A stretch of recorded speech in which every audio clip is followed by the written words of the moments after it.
Is the ISL a hammy for a halfie? We'll find out on this episode of Average Joe.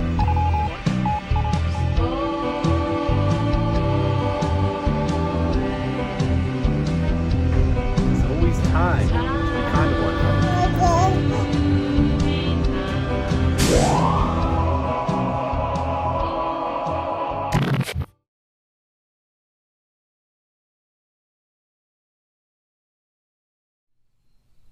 Hello everyone, welcome to Average Joe Watch Reviews, where we do more than just reviews. Today we're going to find out whether or not the ISL is the Hamilton for half price.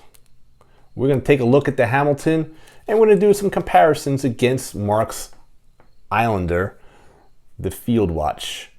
Now, granted, we're getting a Seiko movement. We're not getting the Heritage. So, is the Heritage, is the movement worth double the price of this watch?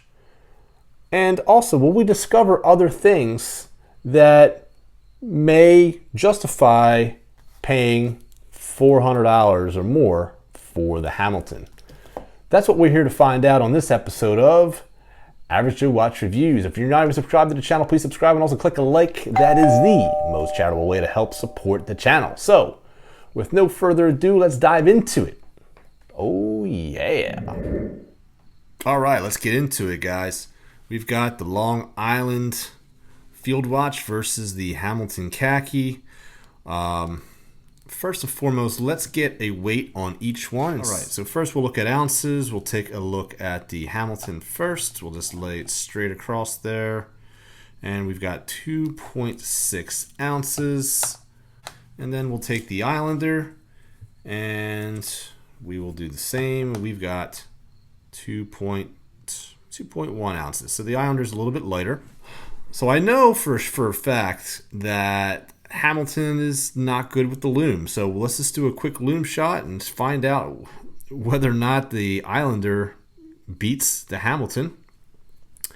And as we can see with this Lume shot, that indeed the Islander does surpass the Hamilton by far. So no comparison there, no question about it.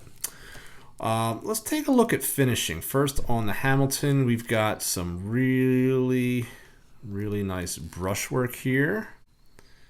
So Hamilton does a really nice job on their brushwork. Look at that brushwork right there. This Hamilton is actually more used than the Field Watch from Mark.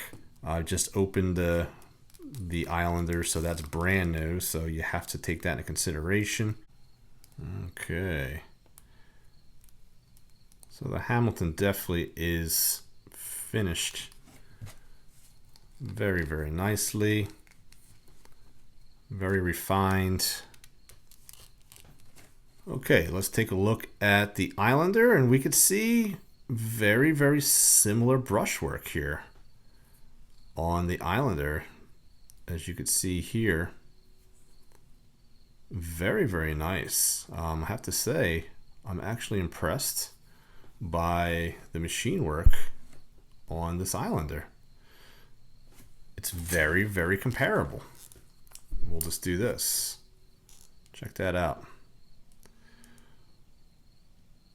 Now Mark's, the Islander, you can see the brushing is a little bit more prominent, whereas the Hamilton is a little bit more blended, okay?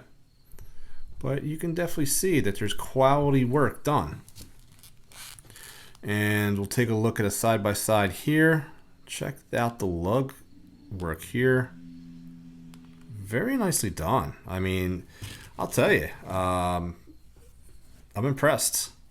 I'm definitely impressed.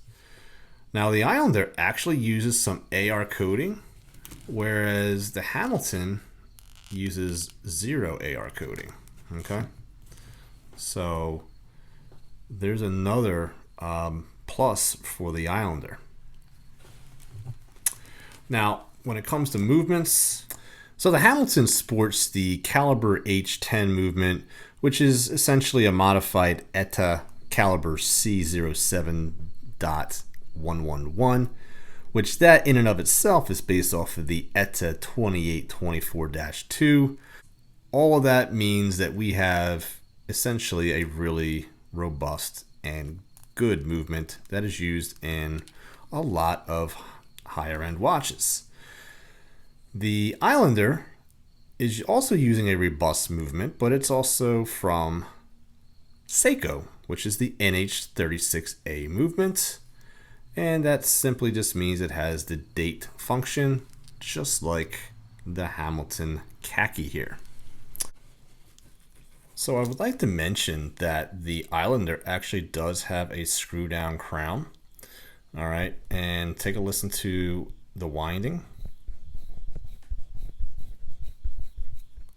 All right, and also we'll just take a look at how it functions, and it does change right at 12 o'clock. That's pretty impressive. So there you go with that. Now I do like the crown on this better because it's so easy. This is the easiest crown in my collection to actually wind. It's got that satisfying sound, but it's not a screw down crown. With that being said, there's a misconception about water resistance. These both are 100 meters of water resistance, which is 328 feet. These both can go into the water, no problem. You can go snorkeling. You can definitely do that, but obviously this one being leather backed and this one coming with a stock leather band, that's my knock on these watches, is like, why would you give a field watch a strap that you can't put in the water? So, but again, you can switch these out for something that is water resistant. Now, handling this movement, it is smoother operation. It's so much easier to manipulate, and this one also changes right at the 12 o'clock position, as you can, just a little bit before. So again, but you're getting screw down versus not screw down, but I like the crown better on the Hamilton for sure. So what are we paying for with these particular watches? Well, the Islander, you're going to pay right around $200, and the Hamilton Khaki is right at around $400, sometimes a little bit more. But when we look at the size of the two watches, just comparing with the eye, they look very similar to me. This one is actually a 39 millimeter, where the Hamilton here, at least the one that I have here, is a 42. We are looking at a thin 11 millimeter in comparison to the Islander, which is a 12 millimeter. And then our lug to lug is indeed, for the Islander, you're looking at a 40, like a 48. And the Hamilton is a little bit longer at a 51 millimeter. So, you can get a Hamilton at a 39 millimeter. This one is in particular is a little bit larger. As a field watch, it's very easy to read. The numerals are clearly marked on the dial. Same thing with the Hamilton Khaki. No issue there. I do like the needle style hands. Mark actually uses a very similar look. The handset is a little bit on the thicker side, whereas the Hamilton has the needle actually a little bit longer on his watch than on the Islander. So I'm going to turn the camera around and I'm going to give you guys some final thoughts in regards to these two watches. You may be surprised at my conclusions, so stay tuned. Well, I must admit that I'm actually extremely impressed with the Islander. And in some ways, the Islander actually beats out the Hamilton.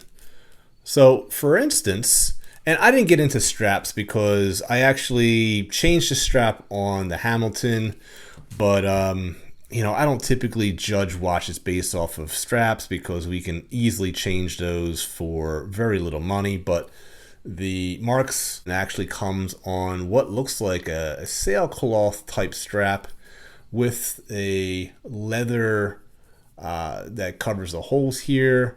It does have a genuine leather backing.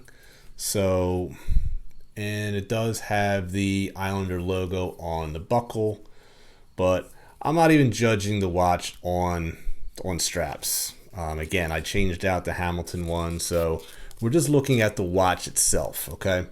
So the Islander advantage is the fact that it has better lume. Actually, it has much better lume than the Hamilton. And it also has the anti-reflective sapphire crystal, which is, again, a huge plus. The Hamilton does have a sapphire crystal, but it does not have any anti-reflective coating, as you can see here. Now, when it came to finishing, they actually both looked really good.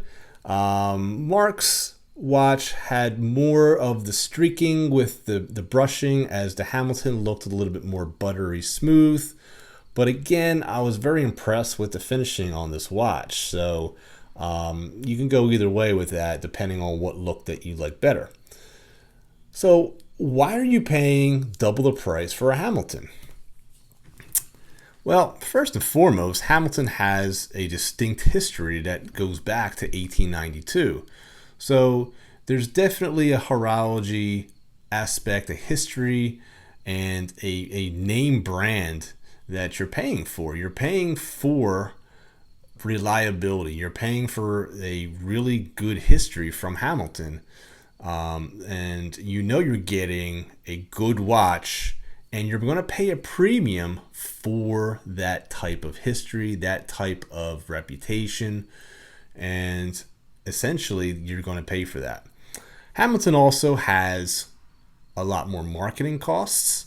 They do commercials, they do paid sponsorships, so you're going to pay more for that as well.